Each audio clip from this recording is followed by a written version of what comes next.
والحمد لله رب العالمين. ایک عرب کا واقعہ سن لیں کہ وہ دیہاتی آدمی تھا اور اس کا نہری پانی کا معاملہ تھا اور زمین میں پانی دینے کا مسئلہ تھا. تو بیوی نے کہا دیکھیں فصل خشک کھڑی ہے، آپ پہلے پانی دے دیں اور پھر آپ اگر نماز کا وقت بچے تو جائیں، ورنہ اگر جمعہ کا ادا بھی ہو گیا تو کیا فرق پڑتا ہے. اس نے کہا ہرگز نہیں، میں جا کے جمعہ پڑھوں گا اور پھر بعد میں آ کے دیکھوں گا پانی کا وقت بچتا ہے یا نہیں بچتا.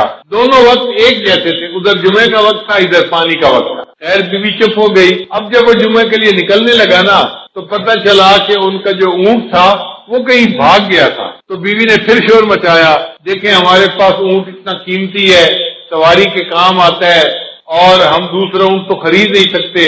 اونٹ کہیں کھل کے چلا گیا ہے، ابھی تو قریب ہوگا، آپ اونٹ کو ڈھونڈ لیں، مل جائے گا، جمعہ بعد میں پڑھ لینا، زور پڑھ لینا اور اونٹ کو تلاش کر لینا. اس نے کہا کہ نہیں، میں پہلے جمعہ پڑھوں گا، بعد میں آ کے اونٹ کو تلاش کروں گا. وہ بندہ خیر جمعہ پڑھنے چلا گیا. اللہ کی شان دیکھیں، جب جمعہ پڑھ کے گھر واپس آیا کیا دیکھتا ہے کہ اونٹ دروازے کے اوپر بندھا ہوا ہے. اس نے بیوی سے پوچھا یہ اونٹ کیسے آیا؟ بیوی کہنے لگی میں گھر بیٹھی آٹا گوندھ رہی تھی کہ مجھے باہر کتوں کے بھونکنے کی آواز آئی. میں نے گھر کا دروازہ کھول کے دیکھا تو میں نے دیکھا کہ 4-5 کتے اس کے پیچھے لگے ہوئے تھے اور یہ اونٹ بھاگتا ہوا اپنے گھر واپس آ رہا تھا. جب یہ دروازے کے قریب پہنچا تو میں نے اس کی مہار پکڑ کے دروازے کے ساتھ باندھ دیا.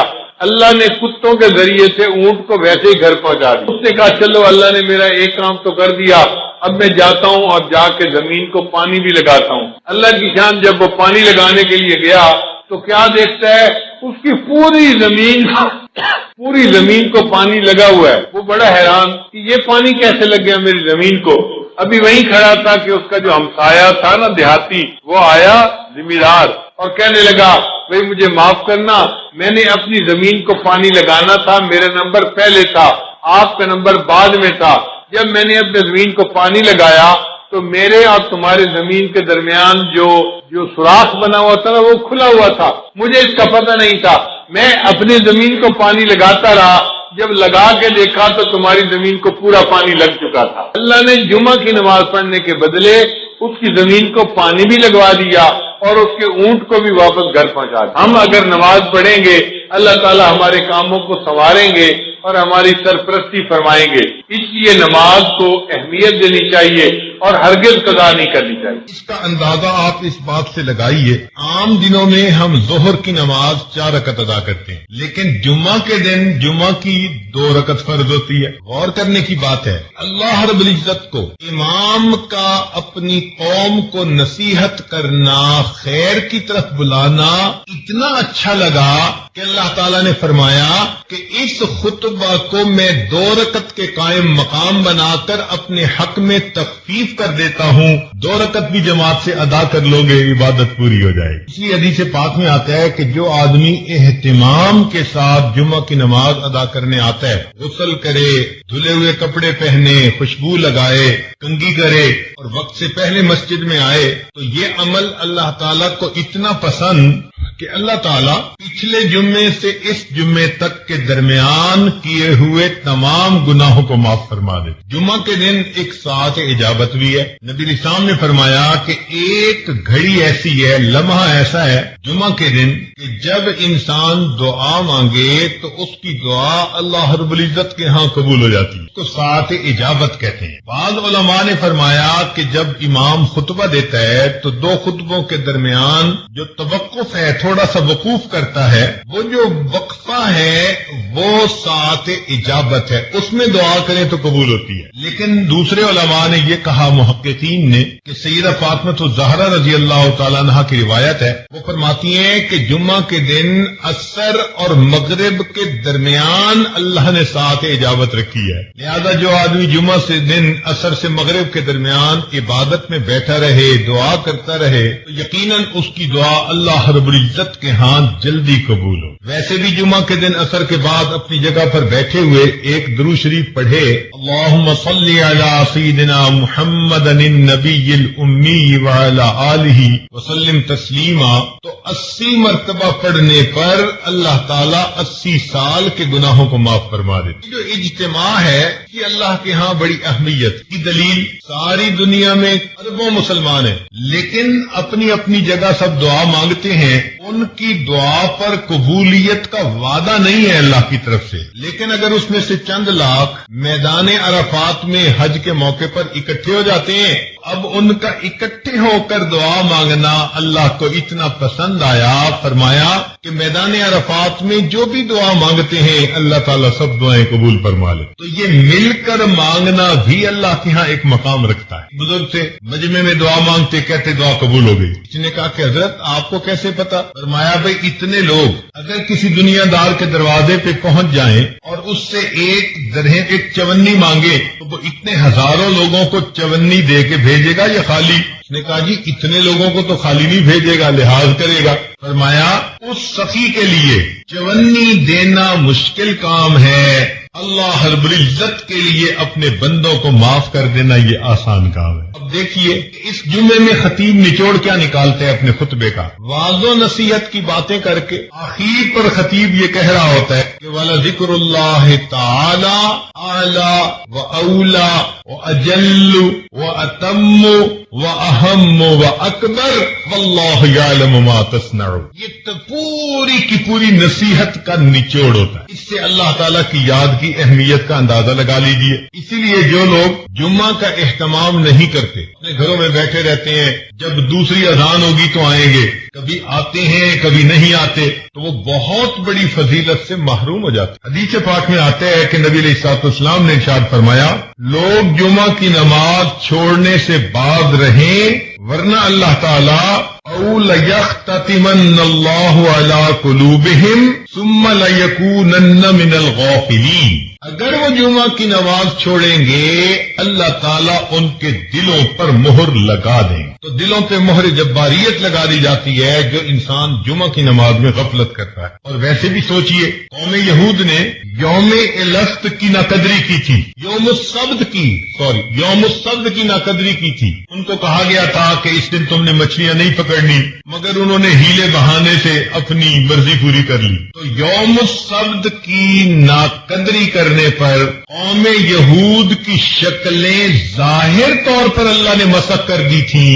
علماء نے لکھا جو امت مسلمہ کا بندہ جمعہ کے دن کی ناقدری کرے گا اللہ تعالیٰ اس کے من کی باطنی شکل کو مسخ فرما دے۔ اس لیے آپ دیکھیں کہ جو بندہ جمعے کا اہتمام نہیں کرتا نا وہ کسی کام کا نہیں رہتا، دل مسخ ہو جاتا ہے، دل کی شکل اندر کی بدل دی جاتی۔ باقی اللہ رب العزت نے فضیلت دی جمعہ کے دن کو، یہ دستور ہے کہ محبوب کی جہاں نظر پڑتی ہے اسی کو شرف مل جاتا ہے۔ اللہ تعالیٰ نے انبیاء میں سے کچھ انبیاء کو شرف بخشا، ان کو کتابیں عطا فرمائی، چنانچہ تورات، انجیل، زبور اور قرآن مجید۔ پھر اگر نبی علیہ الصلوۃ والسلام کے صحابہ میں دیکھیں تو 4 خلفاء کو اللہ تعالیٰ نے فضیلت عطا فرمائی جن کو ہم خلفائے راشدین کہتے ہیں۔ پھر ذرا آگے چلیں، اللہ رب العزت نے ائمہ میں سے 4 ائمہ کو شان عطا فرمائی، امام اعظم ابو حنیفہ رحمۃ اللہ علیہ، امام مالک، امام شافعی اور امام احمد بن حنبل رحمۃ اللہ علیہ۔ پھر اور غور کیجئے کہ 4 مہینوں کو اللہ تعالیٰ نے محترم مہینے بنایا، رجب، شعبان، رمضان اور محرم۔ پھر اللہ تعالیٰ نے 4 راتوں کو فضیلت عطا فرمائی، شب قدر، 15 شعبان کی رات، اور شب عید اور شب جمعہ اللہ رب العزت نے فضیلت عطا فرمائی۔ 4 دنوں کو بھی فضیلت عطا فرمائی گئی، چنانچہ یوم عرفہ جس دن حج ہوتا ہے، یوم الفطر عید فطر کا دن، یوم الاضحیٰ عید الاضحیٰ کا دن، اور یوم الجمعہ جمعہ کا دن۔ اللہ رب العزت نے ان دنوں کو بھی فضیلت عطا فرمائی، لہذا ہمیں جمعہ کے دن کا اہتمام اپنے اندر پیدا کرنے کی ضرورت ہے۔ اور یہ جو ہماری ایک عادت بنتی جا رہی ہے کہ جی دوسری اذان ہوگی اور پہلی رکعت کھڑے ہوتے ہوتے ہم جمعہ میں چلے جائیں گے، اس سے انسان بہت ساری فضیلتوں سے محروم رہ جاتا ہے۔ حق یہ بنتا ہے کہ وقت سے پہلے آئیں اور مسجد میں بیٹھ کر اللہ کی عبادت کریں، امام کی نصیحت کو سنیں، تاکہ پچھلے ہفتے سے اس ہفتے تک کے تمام گناہ اللہ تعالیٰ معاف فرما دے۔ یہاں پر ایک نقطے کی بات ذرا سمجھنے والی ہے، توجہ فرمائیے گا۔ اس دنیا میں جو چیزیں ہیں یہ جنت کی نعمتوں کا عکس ہیں، جو چیزیں بھی اس دنیا میں ہیں وہ جنت کی نعمتوں کا عکس ہیں، اسی لیے جو دنیا کے پھل ہیں یہ آخرت کے جنت کے پھلوں کے مشابہ ہے، وَأُتُوا بِهِ مُتَشَابِهًا۔ اللہ تعالیٰ فرماتے ہیں کہ جنت میں پھل ملیں گے جو مشابہ ہوں گے، وہاں کے انار یہاں کے انار کی شکل والے ہوں گے، لیکن ان کی کوالٹی، ان کی رنگت، ان کا ذائقہ وہ بہت بہتر ہوگا۔ مگر یہ نہیں ہو سکتا کہ وہاں کے انار یہاں کے آلو کی طرح یا یہاں کے امرود وہاں کے کیلے کی طرح، نہیں، جو شکل یہاں ہے شکل وہی ہوگی، لیکن کوالٹی کے اندر فرق ہوگا، مشابہت ہوگی۔ جب ان پھلوں میں مشابہت، تو جیسے دنیا کے گھر ایسے آخرت کے گھر وہ بھی اسی طرح ہوں گے، دروازے ہوں گے، کھڑکیاں ہوں گی، دیواریں ہوں گی، چھت ہوگی، جیسے گھر بنتے ہیں۔ مگر یہاں کے گھر اینٹ گارے سے بنے، وہاں کے گھر سونے چاندی کی اینٹوں سے بنیں گے، مشک کا اس میں سیمنٹ استعمال کیا جائے گا، اور بعض لوگوں کو اللہ تعالیٰ سرخ یاقوت سے بنا ہوا پورا گھر عطا فرما دیں گے، مگر مشابہت ہوگی۔ اور آگے دیکھیے، جیسے دنیا کی عورتیں ہیں، جنت کی عورتیں بھی بالکل اسی طرح ہوں گی، گو کہ ان کا حسن و جمال اس وقت کی عورتوں کے حسن و جمال سے بہت زیادہ۔ حدیث پاک میں فرمایا گیا کہ اگر جنت کی حور اپنا پلو آسمان دنیا سے نیچے کر دے تو سورج کی روشنی ماند پڑ جائے، اگر کھاری پانی میں تھوک ڈال دے تو کھاری پانی میٹھا ہو جائے، مردے سے ہم کلامی کر لے تو مردہ بھی زندہ ہو جائے، اس کے دل میں محبت کے جذبات پیدا ہوتے ہوئے انسان اپنی آنکھوں سے خود دیکھے گا، تو معلوم ہوا کہ شکل تو ایک جیسی ہوگی، مشابہت ہوگی، مگر کوالٹی کچھ اور ہوگی۔ یہ مشابہت دسترخوان میں بھی، چنانچہ دنیا میں ہم دسترخوان لگاتے ہیں، آخرت کے دسترخوان کی ترتیب بالکل یہی۔ اللہ تعالیٰ فرماتے ہیں وَكَأْسٍ مِّن مَّعِينٍ، ہمارے ہاں بھی یہی ہوتا ہے، دسترخوان بچھاؤ، پہلے برتن لا کے رکھو اور پانی مشروب لا کے وہ رکھ دیا کرتے ہیں۔ پھر فرمایا لا يصدعون عنها ولا ينزفون وفاكهة مما يتخيرون، اور پھر ڈرائی فروٹ لا کے رکھ دیا جاتا ہے تاکہ مہمان اگر کچھ لینا چاہیں تو اس میں سے لے لیں۔ جب ڈرائی فروٹ بھی رکھ دیا گیا، پھر کھانے آتے ہیں جو اصل ڈشز ہوتی ہیں، تو فرمایا وَلَحْمِ طَيْرٍ مِّمَّا يَشْتَهُونَ، پھر بھنا ہوا گوشت آئے گا جس کے کھانے کی لوگ اشتہا رکھتے ہیں۔ ترتیب جو دنیا میں وہی ترتیب آخرت کی۔ تو جب یہ بات سمجھ آ گئی کہ دنیا کی نعمتیں آخرت کی نعمتوں کا عکس ہیں، جو یہاں معاملہ ہوگا ویسا ہی معاملہ آخرت میں، مگر وہاں کی کوالٹی، وہاں کی لذتیں وہ ایسی ہوں گی کہ دنیا کو اس کے ساتھ کوئی نسبت ہی نہیں ہے، مگر عکس ضرور ہے۔ تو جب یہ بات سمجھ میں آ گئی کہ دنیا کی نعمتیں آخرت کی نعمتوں کا عکس ہیں، اب حقیقت کی بات سمجھیے کہ جمعہ کو فضیلت اس لیے ملی کہ یہ آخرت کی ایک نعمت کا عکس ہے۔ وہ کون سی نعمت؟ حدیث پاک میں آتا ہے کہ جنتی جب جنت میں جائیں گے تو جنتی مخلوق کے حسن کو دیکھیں گے، اتنا متعجب ہوں گے، حیران ہوں گے، 70 سال تک ٹکٹکی باندھ کے دیکھتے رہ جائیں گے اور ان کو وقت گزرنے کا احساس نہیں ہوگا۔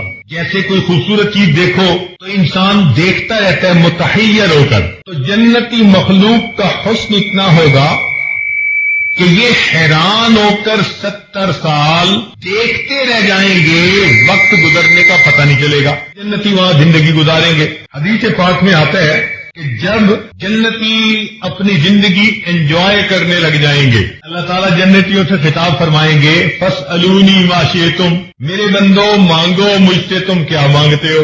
جنتی کہیں گے اللہ سب نعمتیں مل گئی، مزے میں ہے، کوئی غم نہیں، کوئی فکر نہیں، اپنی من مرضی کی زندگی گزار رہے ہیں، ہر نعمت ہمارے پاس موجود ہے، اب ہم آپ سے کیا مانگیں؟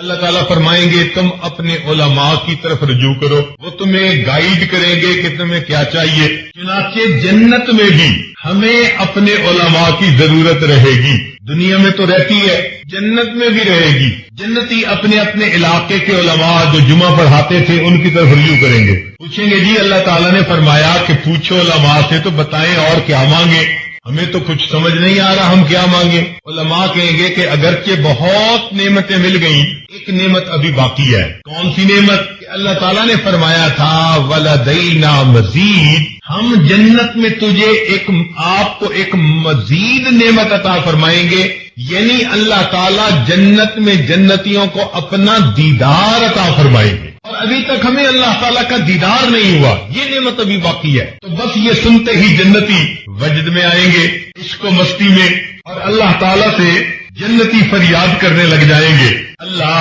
مکان ہو اور مکی کی ملاقات نہ ہو تو مزہ کیا، جنت میں تو آپ نے پہنچا دیا، اگر آپ سے ملاقات آپ کا دیدار نہ ہو تو جنت کا مزہ کیا۔ جنتی کہیں گے اللہ ہم دنیا میں آپ کو بن دیکھ کے سجدے کیا کرتے تھے، تہجد میں جاگا کرتے تھے، رمضان کے روزے رکھا کرتے تھے، مولا تیرے حکموں کی پابندیاں کیا کرتے تھے، اس امید پر کہ آخرت میں آپ سے ملاقات ہوگی، اور آپ نے فرمایا بھی تھا کہ واللہ یدعو الی دار السلام، اللہ تعالیٰ دار السلام میں تمہیں بلاتا ہے، مولا اب تو ہم جنت میں پہنچ گئے، اب ہمیں اپنا دیدار عطا فرما دیجئے۔ کیونکہ جب عاشق صادق کو پتہ چلتا ہے نا کہ محبوب سے ملاقات کا امکان ہے تو اس کا عشق اس کو بے قرار کر دیتا ہے، تو جنتی اس وقت اپنے اندر عشق کا ایسا جذبہ محسوس کریں گے کہ کہیں گے اللہ ہمیں جلدی اپنا دیدار عطا فرما دیجئے، اب تو آپ کا گھر بھی ہے، موقع بھی ہے، دستور بھی ہے، محبوب کے گھر پہنچ جائیں تو محبوب ملاقات کا شرف عطا کرتا ہے، لہذا اے میرے مولا ہمیں اپنا دیدار عطا کیجیے۔ علماء نے لکھا کہ اللہ تعالیٰ اپنا دیدار کروائیں گے، فرمائیں گے جنتیوں اس کے لیے تیاری کرو، جیسے دنیا میں شادی ہوتی ہے اس سے پہلے لوگ تیاری کرتے ہیں، کپڑے سلواتے ہیں، پھر اپنے بال بنواتے ہیں، پھر نہا دھو کے کپڑے پہن کے خوشبو لگا کے تقریب میں شرکت کے لیے جاتے ہیں، بالکل اسی طرح جنتی بھی تیاری کریں گے، ان کے لیے ایک بازار ہوگا جو حسن و جمال کا بازار ہوگا، جنتی وہاں جائیں گے تو جیسے چاہیں گے ان کو اللہ تعالیٰ ان کے من پسند کا حسن و جمال عطا کر دے گا۔ آج دنیا میں جس کا چہرہ گول وہ لمبا نہیں ہو سکتا، جس کا لمبا وہ گول نہیں ہو سکتا، آنکھیں چھوٹی تو موٹی نہیں ہو سکتی، موٹی ہے تو بادامی نہیں بن سکتی، تو لمیٹیشن ہے، مگر جنت کا معاملہ اور اس بازار میں جنتی جائیں گے جیسے چاہیں گے، میرے بال ایسے ہوں، میری آنکھیں ایسی ہوں، میرے ہونٹ ایسے ہوں، میرے رخسار ایسے ہوں، ان کے اوپر رخسار کی جو چمک ہے وہ ایسی ہو، خوبصورتی ایسی ہو، دانت ایسے ہوں، یہ سوچتے چلے جائیں گے، اللہ تعالیٰ ان کو من پسند کا حسن عطا کرتے چلے جائیں۔ آپ سوچئے ذرا وہ کیا جگہ ہوگی جہاں مومن کو اس کے من پسند کا حسن ملے گا۔ اللہ اکبر کبیرہ۔ آج عورتیں اپنا میک اپ کرتی ہیں کہ ہم خوبصورت نظر آئیں، لیکن جو اللہ نے ان کے نقش نین بنا دیے اس کو بدل تو سکتی نہیں، لیکن وہاں تو معاملہ ہی کچھ اور ہے، جو سوچیں گے اللہ تعالیٰ من پسند کا حسن و جمال عطا فرما دیں گے۔ جنتی ایک جگہ پہنچیں گے، دریا کے کنارے کی جگہ ہوگی، اور وہاں پر جنتی کرسیوں کے اوپر بٹھا دیے جائیں گے، نور کی بنی ہوئی کرسیاں ہوں گی، ممبر ہوں گے، پہلے انبیاء کی صفیں، پھر ان کے صحابہ کی، پھر صدیقین، شہداء، صالحین، سب صفیں ہوں گی، تو جنتی وہاں پر بٹھا دیے جائیں گے۔ حدیث پاک میں آتے ہیں کہ اللہ تعالیٰ ان کی دعوت فرمائیں گے، جیسے آپ کسی کے ہاں جاتے ہیں، وہ کہتے ہیں جی پہلے ہم کھانا کھا لیتے ہیں پھر ذرا مل کے باتیں کریں گے، چنانچہ اللہ تعالیٰ دعوت کریں گے، مگر ایک ایک جنتی کے سامنے 70,000 پلیٹوں کے اندر کھانے رکھے جائیں گے۔ یہ اس کریم کی مہربانی ہے۔ نزلا من غفور الرحیم، کیا وہ دسترخوان ہوگا، کیا جنتی کی شان ہوگی، تو لوگ کھانا کھائیں گے بھوک کی وجہ سے نہیں، لذت لینے کی خاطر کھائیں گے، پیٹ نہیں بھرے گا۔ یہاں تو ایک ڈش کھا لو تو دوسری ڈش کی جگہ نہیں ہوتی، دوسری کھا لو تو تیسری اتنا بھی مشکل ہوتی ہے، وہاں تو لذت کی وجہ سے کھائیں گے، پتہ نہیں کیا کیا مزے پائیں گے، چنانچہ جب کھا لیں گے پی لیں گے مجلس شروع ہوگی، حضرت داؤد علیہ السلام اپنی زبان میں اللہ کا کلام سنائیں گے۔ اب ذرا غور کیجیے، آج ہم ایک اچھے قاری سے اللہ کا قرآن سنتے ہیں طبیعت پہ کیا وجد کی سی کیفیت آ جاتی ہے. کائنات کے جتنے بھی انسان ہیں ان میں سب سے زیادہ خوش آوازی اللہ تعالیٰ نے داؤد علیہ السلام کو عطا فرمائی. لہن داودی مشہور ہے. قرآن مجید میں ہے کہ جب وہ زبور پڑھتے تھے تو چلتا پانی رک جاتا تھا, پرندے ان کے جو ہے وہ کندھے پہ آ کر بیٹھ جاتے تھے. اللہ اکبر, کیا آواز ان کی سریلی ہوگی, کیا سوز ہوگا ان کی آواز میں. وہ اللہ کا قرآن سنائیں گے. بعض روایتوں میں آیا نبی علیہ السلام بھی اللہ کا قرآن سنائیں گے. مگر یہ بات پکی کہ پھر ایک وقت آئے گا کہ جب اللہ تعالیٰ خود قرآن کی تلاوت فرمائیں گے, سورہ یاسین کی تلاوت فرمائیں گے. اب وہ کیا عجیب منظر ہوگا بھائی کہ جب اللہ رب العزت تلاوت فرمائیں گے اور اس کے بندے سن رہے ہوں گے, اس لذت کو الفاظ میں بیان ہی نہیں کیا جا سکتا. یہ سب باتیں ہو جائیں گی. پھر اللہ تعالیٰ جنتیوں کو اپنا دیدار عطا فرمائیں گے. وہ دیدار کیسے ہوگا؟ بے جہت ہوگا, بے کیف ہوگا, بے شبہ ہوگا, بے مثال ہوگا. ہم نہ سمت کا تعین کر سکتے ہیں, نہ کیفیت کا, نہ کسی چیز سے تشبیہ دے سکتے ہیں, نہ مثال دے سکتے ہیں. بس اتنا ہے کہ جیسے سب لوگ آسمان پہ چاند کو دیکھ لیتے ہیں, کوئی دقت نہیں ہوتی. سب لوگ اپنی اپنی جگہ پر اللہ کا دیدار کر لیں گے. وہ دیدار کی کیفیت ہماری سوچ سے بالا تر ہے, مگر دیدار نصیب ہوگا. جب دیدار نصیب ہوگا تو جیسے دنیا میں آندھی آتی ہے تو مٹی ہر طرف اڑتی ہے, تو جب اللہ تعالیٰ کا دیدار ہوگا تو ایک نور کی آندھی آئے گی اور ہر جگہ نور ہی نور ہوگا. وہ نور جنتیوں کے چہروں پہ سج خطیب سے قریب تر بیٹھنے کی کوشش کرے گا. اس کی عادت کے مطابق اللہ جنت میں بھی اپنے قرب کا دیدار عطا فرمائیں گے, اگلی صفوں میں جگہ عطا فرمائیں گے. میرا یہ بندہ پوری زندگی جمعے کا اہتمام کرتا رہا, یہ خطیب کے قریب ہو کے بیٹھتا تھا, کیونکہ دنیا کی یہ نعمت ہے جنت کی نعمت کا. لہذا فرمائیں گے کہ دنیا میں یہ خطیب سے قریب ہو کے بیٹھتا تھا, وقت سے پہلے آتا تھا.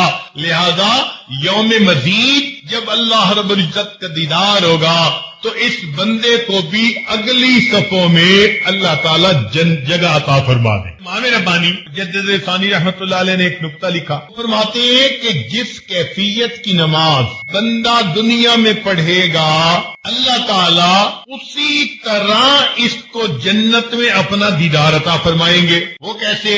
اگر نماز کے اندر اس کے دل میں دنیا کے وساوس آتے رہتے ہیں تو یہ تمام وسوسے جنت میں اللہ تعالیٰ کا جب دیدار ہوگا اس کے اوپر نورانی پردے بن جائیں گے, تو پردوں کے اندر سے اس کو دیدار ہوگا. جو شخص اس دنیا میں ایسی نماز پڑھے گا کہ اللہ کے سوا کوئی اور دھیان نہیں ہوگا, اللہ تعالیٰ بغیر کسی پردے کے جنت میں اپنا دیدار عطا فرمائے. اس بات کی تمنا کرنی چاہیے کہ ہم بھی اگلی صفوں میں آ کر بیٹھا کریں, امام خطیب کے خطبے کو توجہ سے سنا کریں, اور اس خطبے کو سنتے ہوئے مراقبہ کرنے سے پرہیز کیا کریں. اس لیے کہ نماز میں نگاہیں رکھنے کی بھی جگہ متعین کر دی گئی. قیام میں ہو تو سجدے کی جگہ, رکوع میں ہو تو دونوں انگوٹھوں کے درمیان, سجدے میں جاؤ تو جیسے ناک کے اوپر, تحیات میں بیٹھو تو دامن کے اوپر. جیسے نماز میں نگاہ کی جمع کو مخصوص کر دیا,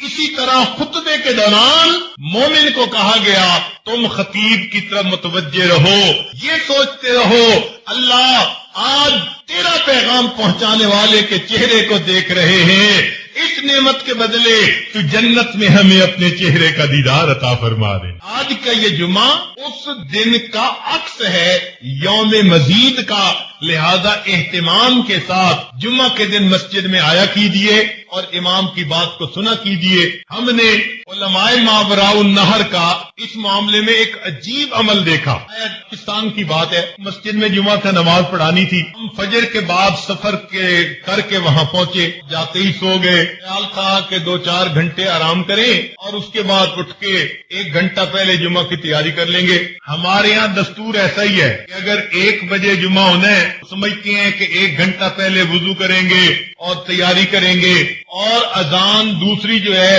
اس سے 5 منٹ بھی پہلے پہنچ جائیں گے تو ہم وقت سے پہلے پہنچ گئے۔ ہمارے ہاں کی کچھ عادت ایسی بنی ہوئی ہے، چنانچہ مجھے 10 بجے دن میں اٹھنا ہوا، خیال تھا کہ بھئی نہا لیں، غسل کر لیں۔ جب باہر نکلے دیکھا کہ مسجد لوگوں سے بھری ہوئی ہے، اندازاً ایک مسجد میں اس وقت کوئی 500 بندے موجود تھے۔ اتنے لوگوں کو دیکھ کر مجھے خیال ہوا شاید کسی کی وفات ہوئی یا کوئی دعا کا مسئلہ ہے کہ اتنے لوگ آج پہلے سے موجود، اور جمعے کا وقت تو 1 بجے تھا۔ میں نے وہاں کے جو مفتی صاحب تھے ان سے پوچھا خیریت تو ہے، اتنے لوگ کیسے؟ کہنے لگے جی جمعہ کے لیے آئے۔ میں نے پوچھا کہ ٹائم کیا ہوا؟ کہنے لگے 10 بجے۔ جمعہ کتنے بجے ہوگا؟ کہنے لگے 1 بجے۔ مجھے ذرا حیرت ہوئی، تو حیرت میں دیکھ کر انہوں نے کہا کہ ہمارے ہاں علماء نے عوام کو یہ بات اچھی طرح ذہن نشین کروائی ہے کہ جمعہ کی یہ مجلس یوم مزید کی اس مجلس کا عکس ہے، لہذا تم جیسے چاہتے ہو کہ مجھے قیامت کے دن اللہ کے قرب کا مقام ملے اور اللہ کا دیدار نصیب ہو، تو تم اللہ کا دیدار کرنے کی نیت سے جمعہ کے دن تیاری کر کے اسی جذبے سے آیا کرو۔ اللہ میں اپنے گھر میں تیار ہوا اور میں نکل رہا ہوں اپنے گھر سے، وقت سے پہلے جا رہا ہوں کہ تیری جو ہے جگہ پر جو ہے میں جاؤں گا مسجد میں اور آپ کے عاشقوں میں مل کر بیٹھوں گا۔ لہذا جس جذبے کے ساتھ آج مومن گھر سے تیار ہو کے آتا ہے، مسجد میں وقت سے پہلے بیٹھ جاتا ہے، بالکل یہ عکس ہے۔ اللہ تعالیٰ اسی حساب سے جنت میں اس کو بھی اپنا دیدار عطا فرمائیں گے۔ لہذا لوگ 10 بجے مسجد میں آ جاتے ہیں، تلاوت کرتے ہیں، صلاۃ التسبیح پڑھتے ہیں، سورہ کہف پڑھتے ہیں، استغفار اور ذکر کرتے ہیں کلمے کا، اور اپنی قضا نمازیں پڑھتے ہیں، اور 2-3 گھنٹے کی عبادت کے بعد پھر خطیب کا خطبہ سن کے جمعہ کی نماز پڑھ کے جاتے ہیں۔ پتہ چلتا ہے واقعی انہوں نے جمعہ کے دن کو عید کا دن سمجھا۔ اللہ تعالیٰ بھی ہمیں جمعے کا ایسا اہتمام کرنے کی توفیق عطا فرمائے۔ رب العزت ہمیں بھی جمعہ کے دن کی اہتمام کرنے کی توفیق عطا فرمائے کہ ہم بھی وقت سے پہلے تیار ہو کے اور نہا دھو کے اچھے کپڑے پہن کے مسجد میں آیا کریں اور یہاں آ کر عبادت کیا کریں۔ دیکھیے جمعہ کے دن ہم آرام کے ساتھ نمازیں اپنی قضا پڑھ سکتے ہیں، جمعہ کے دن ہم کلمہ شریف کا ورد کر سکتے ہیں، استغفار پڑھ سکتے ہیں، اللہ کی یاد میں بیٹھ کے لمبی دعائیں مانگ سکتے ہیں۔ آگے پیچھے تو مصروفیت کی وجہ سے وقت نہیں ملتا، لیکن جن لوگوں کے پاس فرصت ہوتی ہے، خاص طور پر جو کاروباری لوگ ہیں، ان کو تو اللہ نے صاف فرما دیا اذا نودی للصلاۃ من یوم الجمعہ فاسعوا الی ذکر اللہ وذروا البیع۔ پتہ چلا کہ یہ نماز اتنی اللہ کے ہاں وقار والی، عزت والی ہے کہ حلال بزنس جو تھا فرمایا اذان کے بعد اب وہ بھی کرنا تمہارے لیے منع ہے، چھوڑ دو اس کو اور آ جاؤ میرے گھر کی طرف۔ ہم بھی اللہ تعالیٰ کی اس آواز پر لبیک کہتے ہوئے مسجدوں میں آیا کریں، جمعہ کی ان گھڑیوں سے ہم برکتیں حاصل کیا کریں۔ ہم ایک طرف تو جمعہ کی برکتیں حاصل نہیں کرتے اور دوسری طرف پھر شکوے کرتے پھرتے ہیں، پریشانیاں دور نہیں ہوتی، مصیبتیں ختم نہیں ہوتی، اور جی کیا کریں، پریشان ہی پریشان ہے، پتہ نہیں کوئی کیا وقت ہو گیا، کسی نے کاروبار باندھ دیا، رشتے باندھ دیے۔ یہ سب ہاتھوں کی اپنی کمائی ہوتی ہے۔ اللہ تعالیٰ نے جو موقع دیے اپنی ذات سے حاصل کرنے کے، ان موقعوں کو ضائع نہ کیجیے، جمعے کا اہتمام پیدا کر لیجیے، بلکہ جمعے کے دن کو کہ اس وقت کو غنیمت سمجھ کر اللہ کی عبادت میں کچھ وقت جو ہے وہ لگایا کیجیے۔ مسجد میں آ کر فقط خطیب کا خطبہ ہی نہیں سننا ہوتا، بلکہ اس میں نمازیں پڑھ کر اپنے رب کو منانا ہوتا ہے، اپنے دل کو دھونا ہوتا ہے۔ ہفتے میں چلو ایک مرتبہ ہی ہمیں ایسی مجلس مل جائے تو شاید ہمارے دل صاف ہو جائیں۔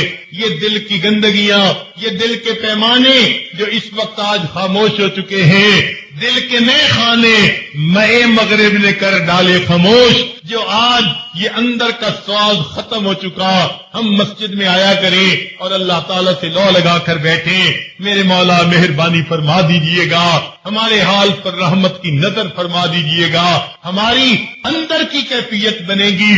اور اگر ہم جمعے کی نماز بھی نہیں پڑھیں گے، جیسے دفتروں کے بہت سارے لوگ بہانے کر لیتی ہیں، او جی ہم دفتر میں کام کرتے ہیں، ہمیں تو جمعے کی فرصت نہیں ملتی، تو یقین کیجئے جو انسان جمعے کی ناقدری کرتا ہے، اللہ تعالیٰ پھر ان کے من کی شکلوں کو اسی طرح مسخ کر دیتا ہے جیسے یوم السبت کی ناقدری کرنے سے اللہ نے یہود کی شکلوں کو مسخ کر دیا تھا۔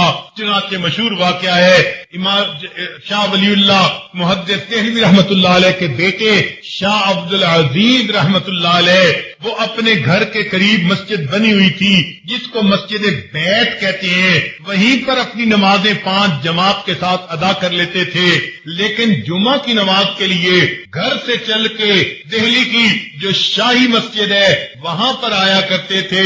لوگ ان کے ساتھ بڑی محبت کا تعلق رکھتے تھے، ان کا چہرہ اتنا منور تھا، ایک نظر دیکھنے کے لیے لوگ تڑپتے تھے، تو حضرت گھر سے چل کے جاتے، ساتھ ایک خادم ہوتا تھا، چنانچہ جمعہ کے لیے جاتے، مگر کچھ وقت کے بعد حضرت کا معمول بدل گیا، جب آپ باہر نکلتے سر کے اوپر ایک کپڑا ڈال لیا کرتے تھے بازار میں سے گزرتے ہوئے، اور اس طرح مسجد پہنچتے تھے، آپ کا خادم بھی حیران، لوگ بھی حیران۔ اب کئی خادم جن کو خدمت کرتے کرتے کافی وقت گزر جائے، وہ ذرا آدمی کے ساتھ بڑے کھلی بات کرنے کے عادی بن جاتے ہیں، تو ایک دن خادم نے کہا حضرت ہفتہ پورا تو یہ لوگ انتظار میں رہتے ہیں اور آپ کی ایک جھلک دیکھنے کے لیے گھروں سے آ کر راستے میں آپ کے منتظر ہوتی ہیں، اور آپ کے استغنا کا یہ عالم کہ جب جاتے ہیں تو اپنے اوپر آپ اس طرح رومال ڈال لیتی ہیں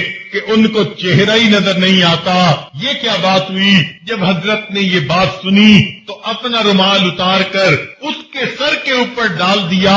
ایسا تصرف تھا اللہ کی طرف سے، ان کے ہاتھ پہ یہ کرامت صادر ہوئی کہ وہ جو ان کا خادم تھا، جب اس نے دیکھا تو اس کو بازار کے اندر انسان تو تھوڑے نظر آئے اور جانور چلتے ہوئے زیادہ نظر آئے، حیران ہو گیا، حضرت یہ کیا معاملہ؟